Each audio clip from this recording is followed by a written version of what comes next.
La proposition adoptée à l'Assemblée nationale française, puis au Sénat, est ouvertement discriminatoire et raciste. Le ton est donné entre Paris et Ankara au lendemain de l'adoption au Sénat du texte pénalisant la négation du génocide arménien. Pour l'heure, la Turquie n'a annoncé aucune riposte concrète.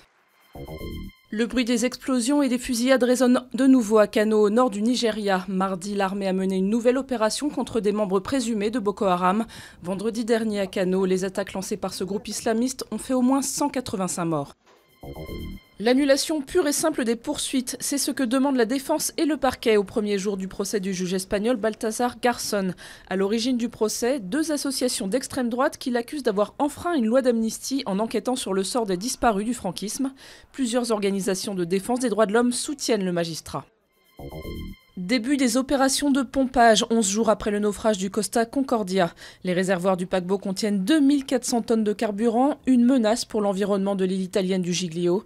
Les recherches se poursuivent en parallèle. Jusqu'ici, 16 corps ont été découverts.